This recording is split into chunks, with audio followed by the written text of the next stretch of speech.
Horror games never had quite the big appeal to me. Dead by Daylight, the Resident Evil franchise, Outlast, and Until Dawn, just to name a few, are all great games. However, they seem, to me at least, to be very seasonal games only played through Halloween time, with interest in those games being quickly forgotten after just a few playthroughs. One of the biggest challenges for horror games is to be able to expand their audience and make their game interesting enough for it to be considered a year-round game for a more wider and general gaming audience. In our current real world ravaged by the pandemic and COVID fatigue at its all-time high, it literally feels like we're in a survival horror game. Boom! Oh, bitch! Jesus! Oh, bitch! Yeah, hey, put your fucking sight on. More kids cover you. Didn't know what. Why would you close the door on me?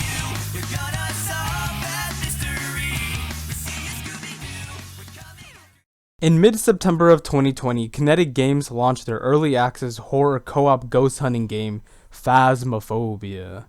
It's a 4-player online co-op psychological atmospheric jump scare horror where you and your team are paranormal investigators who enter haunted locations filled with tons of paranormal activity and gather as much evidence as you can to figure out what ghosts you have at hand. The aim of the game is essentially to figure out what kind of ghosts you're dealing with, as there are a variety of ghosts that you need to collect different pieces of evidence from. So you need to try everything to distinguish what ghosts you've found. Another key element to ghost hunting is the optional objectives, which range from easy to infuriating tasks to sometimes frustrating AI that sometimes work and sometimes doesn't. So for today in this review, we're going to be discussing the good, the bad, and the ugly of Phasmophobia in its current early access state and what may lie in its future for it to be a great early access based game. First up, we're going to be talking about some basic information about the game, some general things about the game, graphics, audios, atmosphere, just a general feel and simple things that you can immediately notice straight away from the game. In terms of graphics, they are good for its asking price, but don't expect anything spectacular. Across the board, the visuals are average at best, and some of the graphical tropes are questionable, such as the dirty water in the sink simply being a brown body of water instead of actual dirty looking water. The one notable exception are the apparitions you see throughout your jobs in the game. And for the listed price on Steam, the visual quality and detail of the ghost is actually really good. Put simply, they're terrifying, whether it's an outline or a shadow or the actual quote-unquote physical ghost. The maps are really well done in terms of visuals, but it's really the atmosphere that captures the true horrifying experience of this game. Just talking about the atmosphere of Phasmo, it's the audio, the graphics, and the ambiance that mesh extremely well to create a truly horrific experience even when you're with your friends. Once you enter the haunted house, immediately the audio changes to the most eerie sound you can hear. Mixed in with the darkness of the environment, it gives you a sense of uncertainty and no desire to want to go deeper into the house, as every room you enter has something off about them. One of the best things that you first notice about this game once you get some real hours into the game is that you can tell that this is a very original game compared to other horror games within the industry. There really is no other game like Phasmophobia, and it's great to see an early access game be this original in what it's doing and what it might hold in the future. What's even better is that you can get plenty of hours on this game if you're playing with your friends or even alone. However, I would highly recommend you playing with at least one of your friends, as it tends to get pretty scary in there, and even having one of your friend there, even when they're in the same room, is still a horrifying experience. So if you can get the squad, the boys, the homeboys, the homegirls with you, it can become a really fun game to play with them. Since Phasmophobia is still in development in early access, it still has ways to add to its base game. However, for what it does have to offer at this moment, it can give gamers like us hope for an even better game in the future with its clean-ish gameplay. So that's enough talk about the basic information. We're now going to be getting into the nitty-gritty about the game, the gameplay, what we're all here for. We're going to be talking about how the game runs, how it feels, what the gameplay has to feature and offer to us. The very first thing I want to mention about the gameplay is, it's amazing how this game with very simple mechanics, graphics, and audio gives the impression of a real ghost hunting and horrifying game. No matter how tough you are or believe that you can't get scared, this game will get you at least a little jump or gasp out of you. And it's great to see that this game can get you to little scares to massive jump scares out of nowhere. And it's great that this game can lure you into some chill scares to potentially massive screens, even if you're not that into horror or you're just petrified of horror related games. Moving on to the actual ghost hunting experience. I love seeing all the different tools and pieces of equipment used to find evidence of the ghost. It's these details that make the experience surreal, such as the spirit box. Being able to use your own voice in game while the ghost can respond back. Yes, in very simple and narrowed ways, but it makes the experience of being in the house from somewhat scary to horrifying. Even all the other tools make the sense of ghost hunting even greater than what we can imagine expect from this level and caliber of game. Now, Phasmophobia does something very well in its little details and the elements it brings to your ghost hunting experience. This game makes your initial hunt for the ghosts start off relatively gentle, not much happening. Sometimes you even start to question, are you just being pranked? Like, why am I here? Then the ghost moves up a notch. They start to notice you faster. They'll start to mess with you. Maybe you'll temporarily lose track of your team, then hear an unmistakable breath passing close by. One of you hear like something like that. Maybe you even see a silhouette for a hot second. It's these little features they add in the game that make your ghost hunting experience feel like you're genuinely there and more surreal. One of my favorite features the gameplay includes is that this is a very team-based game. Your character does have a limit to how many items it can carry, which forces you to cooperate and communicate with your team on who is doing what tasks and carrying what piece of equipment. And it's very interesting seeing the communication with your teammates when you're all scared, tense, and just generally spooked. Before we move on to the rest of the review, I just wanted to give the opportunity to some of my friends who play Phasmophobia with me a chance to explain their favorite part of the game and their opinions on the gameplay. Tony, tell me one thing you like about the game and one thing you dislike. That's hard. What are the pros I like about this game? Is no matter how badass you think you are, you'll always get scared, no matter what. And now, for something I like about this game is that it's actually a really interesting take on the horror genre because it's about identifying ghosts rather than catching them, and you actually use some really cool methods to do it, ones that I personally never thought of or realized were in existence. So yeah, it's a really interesting take and one that's pretty fresh and one that actually makes this one of the standout horror games of this year. Wow! I really appreciate my friends giving their honest opinions about the gameplay, at least the parts that they do like, and you're gonna see them later on in the video about certain other things. That being said, that kind of wraps up everything I wanted to talk about gameplay wise that I felt like was worth mentioning in a positive manner, in a good light, you know. And now we're going to be moving on to another section that I love to include in my reviews called Things to Know. And this section kind of revolves around tips in order to have a more smoother and cleaner gameplay. Things you should know before you jump straight into the game that can help you have a smoother and cleaner gameplay, like I said. The first tip that I felt like was worth mentioning is that the ghosts will hunt and kill you. That's kind of the whole point of the game. But more oftentimes than not, if you're smart about it, it won't kill you. In my gameplays, the only time I've died from the ghost is when I just happen to be in the same room and I didn't have enough time to hide in a place. Same goes for some of my friends who have died. So if you're smart about it and you see the flashing lights or lights start flickering off and on, it means it's hunting and you better hide immediately. Don't dilly-dally. Further elaborating when the ghost is hunting, the ghost target when it's trying to hunt or kill you and your team is largely based on its line of sight and not sound. You may have heard some things that state that if you're making a lot of noises or sound, it's going to go after you. That's not true. If you're in the vicinity of its line of sight, it's going to go after the nearest person it sees. For example, we were playing a gameplay once where the ghost literally spawned where I was and I was inside the ghost, but it saw my friend who was in front of it first and went after him. even though I was flashing my flashlight, I was doing all these crazy things to trying to distract it. So if you're in its line of sight, you have to find something to do quickly in order to save yourself. Tip number 3 is low sanity doesn't necessarily mean it'll target that player. However, do make sure that you still take some sanity pills because they can be a lifesaver. But if you have 0% sanity, it doesn't necessarily mean it's going to target you to try and kill you, but it's going to show up a lot more frequently for you.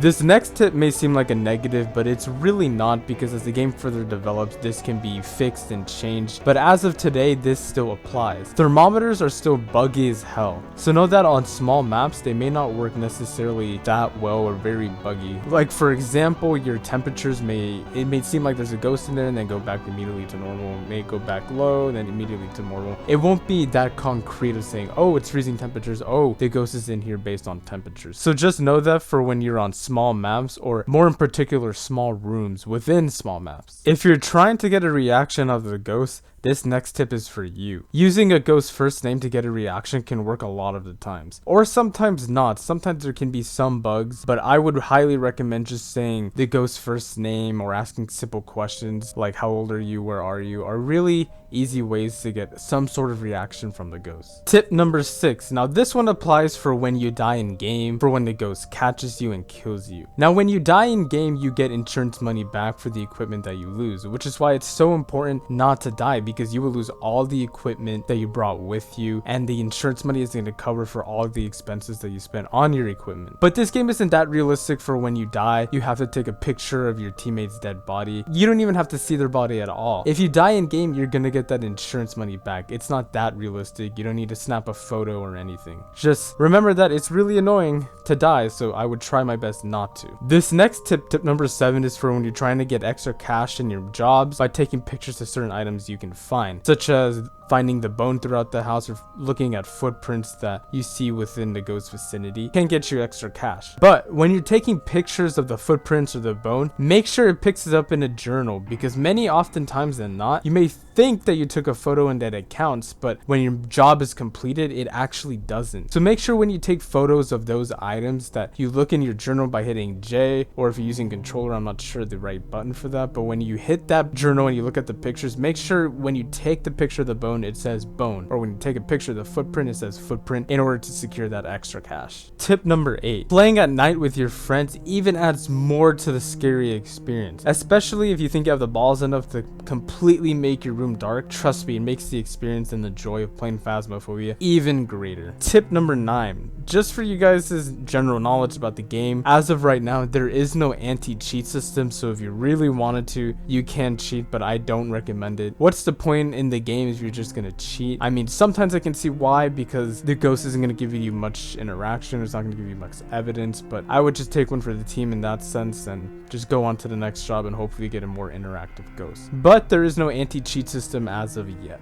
Tip number 10, if you plan on playing with a controller, I highly recommend you take one for the team and just switch over to keyboard and mouse. One of her friends was trying to play on a controller and he had a horrific time trying to use that controller in game. As of right now, I would say Phasmophobia isn't really built for a controller, so if you are a controller player, I would just switch over to the keyboard and mouse just to make things easier for yourself. That is the last tip that I can give you guys, so you can have a smoother and cleaner gameplay if you do decide to get the game, or learn some things you didn't know about it. If you do have the game, that can be extra helpful for your gameplay. But now we're going to be getting into the negative side of the game, features that the game does poorly in, areas that are frustrating about it, and ways it can improve upon its gameplay. The very first feature that immediately caught my eye when I did my first couple of jobs and few hours on the game is character designs. Character designs and even their animations are pretty awful. Maybe that's a bit too harsh, but there's a lot of room for improvement, and my guy Tony over here can further elaborate on that.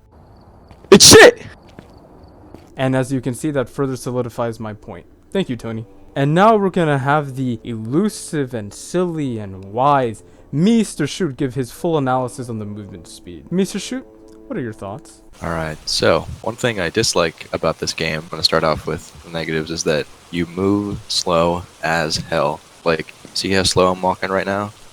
yeah, that's as fast as you can go. I really hope the developers patch in like a higher movement speed, and I would honestly be fine if they make the ghost move faster too. I would rather have a fast moving character in the fast moving ghost than a slow moving character in a slow moving ghost, because it is so tedious in the bigger maps. Thank you, Mr. Shoot, for your wonderful analysis and thoughts. We all understand that Phasmophobia is in early access and it's still in development, with its full release, I believe, coming in early 2021. But one of the features that we have to see improved upon is the map variety in the game. We need more map varieties. That's in small maps, medium maps, and large maps. Because as of right now, we only have a total of 7 maps, and that includes small, medium, and large. And even though they're very creepy and cool maps, it becomes very repetitive with the same maps, same rooms that the ghost is in. When going into early access game, it's already a given that you're gonna find a lot of bugs and glitches. Phasmophobia is no exception. To be completely fair, the bugs and glitches in Phasmophobia don't make it unplayable, they're just rather annoying. For example, I remember one time I was setting down the spirit box and it went inside the wall and boom, we lost the only spirit box we had. Another moment where the ghost doesn't even appear at all. It will show up once and boom, nothing for the entire game. And you're gonna find moments like that throughout the game and little features that glitch out here. But this is something that we have to expect from early access games. They're in development, and most of these, even some of that I just mentioned, could be already patched by the time this video goes up. But do expect some bugs and glitches. This criticism is a little bit more logistical, and that is that leveling up in Phasmophobia is a little too easy to the point that it doesn't feel rewarding. You don't really have to grind in Phasmophobia to level up and gain a lot of money. It's really easy, and by the time you know it, you're level 80 and it doesn't even feel like you earned that level 80. So I feel like they should have a better system that feels a little bit more rewarding in terms of leveling up. This next point isn't completely a huge deal for me because I'm not really much of an achievement hunter myself, but if you are, as of right now, Phasmophobia has no achievements available for it. And it can be disappointing for some, for others they might not care. This kind of just depends on what kind of gamer you are. So if you're looking for achievements, you're not going to find it as the game is right now. I did mention the thermometer earlier on in the video, but I feel like I have to mention it again. It just feels like the thermometer isn't a fully fleshed out tool in the game yet. The thermometer fluctuates so much in some rooms that it makes it really hard to pinpoint what room the ghost is in. And I get it, it has to be challenging, but sometimes it just fluctuates way too much to the point that it becomes a little annoying to use. And the thermometer in general just needs a little bit more work on so that it's not that glitchy. When you are selecting a job to pick from the menu selector, you're very limited into what map you can pick, as everything is pre-selected for you, the map and the difficulty. And it'd be really cool if that we were able to pick what map we wanted and the difficulty we wanted. Like if we want to do the asylum at professional or prison at intermediate, that would be a really nice fixture to pick, because sometimes it becomes rather annoying that you only have 2 options of maps to pick from. Another tool that needs some work on is the crucifix. The crucifix is a great idea, but it's really hard to explain to someone else how the crucifix really works. One of the reasons that it's hard to explain is that you can't even see the range of the crucifix. You don't know how big of a range the crucifix is affecting where you are on the map. And that's something that they need to create a system for the crucifix to be able to become a trustworthy tool. Now, when you're buying pieces of equipment from the store, you can see that there are a lot of other pieces of equipment and tools that you can buy from. However, a lot of those tools don't really have a real purpose within the game, other than the motion sensors, smudge sticks, and a few other things here and there to complete side objectives. The other tools, such as the auditory tools and the infrared tools, don't have a real sense of purpose, as you can't even find optional objectives that need those tools, or ghosts that need those pieces of tools to find their evidences from. To make those tools seem somewhat useful, you either need to include optional objectives that need those tools, or you need to add ghosts that needs those tools to find them too. Because honestly, from those tools, it's somewhat cool to have them, but there's really no point in buying them. Now, in terms of ghost interactions, it's great, it's spooky, it's scary, but I still want to see more ghost interactions. I want to see the ghost being more spooky. I want to see the ghost pop up for a few seconds, hold you down, shake you, and then boom, disappear. I want to see the ghost walking around the map. I want to see it terrifying more, because what we have is great, but once you have a few hours in the game, it gets pretty repetitive and not scary. And I want that element of surprise and fear to be constant throughout your gameplay. Freezing temperatures is a piece of evidence you need for certain ghosts in order to identify them. But getting freezing temperatures as an evidence makes some of the missions feel a lot too easy, and it's very easy to kind of tell already what kind of ghost you're going to have as hand. Maybe that's just me being nitpicky and I'm just used to the game as I have a few hours in the game already, but getting freezing temperatures is just a little too easy because you can immediately find freezing temperatures. And it's just somewhat lackluster and disappointing. I feel like they could work on that side of the game a little more because it involves the thermometer a bit, but freezing temperatures is just somewhat a little underwhelming. Fingerprints is also another piece of evidence that you need to find and identify certain ghosts. However, fingerprints can be extremely hard to see sometimes, especially on small surfaces like light switches. And even when your friend is trying to shine the UV light on a light switch or a window, sometimes it doesn't reflect or show on the other person's screen who's trying to take a photo or trying to see it. And that kind of becomes a little frustrating sometimes. The UV light and being able to see it a little more clear is something that they do need to work on a little bit. To truly understand and be able to learn how to play the game and actually get the most fun out of Phasmophobia, I would highly recommend you not to play with randoms and actually convince your friends to play with you, because that's when Phasmophobia is at its greatest. And even when you're trying to learn by yourself, it's confusing as hell. And now Tony is going to be back to explain one thing he absolutely despises about the game. One of the cons when playing this game, to be honest, is just I'm a controller player, and if you're looking forward to playing with control in this game, don't get your hopes up. Stick to keyboard. The joystick just moves around everywhere when you're playing, and it just really bugs. Honestly, it just preferably a mouse and keyboard for this game. Muchas gracias, Tony. And now that neatly wraps up this section of the review. In terms of negatives, there are a lot of things that could quickly be fixed through patches and updates, but a lot of these developments probably won't occur till the full release of the game. And I hope that they do include some of these changes, because some of these features that could be added and updates that could be made can really take Phasmophobia into even a greater stage of a game and their development. But now I'm going to be getting into my ending thoughts and what I think Phasmophobia plays and feels as a whole. For someone like me who isn't that big on horror games, I am very glad that I had the balls to dive into this game and play it before it went crazy viral. This has to be one of the best and fun cooperative game, forget the horror aspect, but game I've had the chance to play in a while. Set aside a few of the incomplete gameplay and content you can encounter, you can see how everything is thought out by the developers and what they can do in the future to make this a phenomenal game. It is worth mentioning that you can play this game on VR, which now that I think about it is probably a big reason why the movement speed is slowed down. But this game on VR would make me literally shit my pants, I kid you not. I haven't had the chance to play it in VR, but if someone watching has, please let us know in the comment section below how it runs, how it plays. We would love to know. Back onto the main game. The atmosphere in this game is horrendously good and scary even after a long time playing. I still get creeped out hearing the ghost whisper slowly past my ears. At times you can swear you hear certain things behind you, see something move in the background, or even see a shadow of some sort. Boom! Just playing. The game is simple and yet somehow still full with depth, and that's what makes it such a interesting and fun game to play. It's safe to say that I am very excited to see how Kinetic Games improves upon and develops this early access game. Even though this is not the finished article at all with its missing content and countless bugs, there is huge potential, which is why I have to give Phasmophobia a 7.5 out of 10. Well, these are our thoughts on this horror game. Now it's your turn. Let us know what you think about this game in the comment section below. Tell us your thoughts, experiences, and things you would like to see in the game. Well guys, I'll wrap it up here. Thanks again for watching this review. Remember to subscribe if you enjoyed, but most importantly, remember to stay safe, y'all. And I'll see you guys in the next review. Have a good one, guys.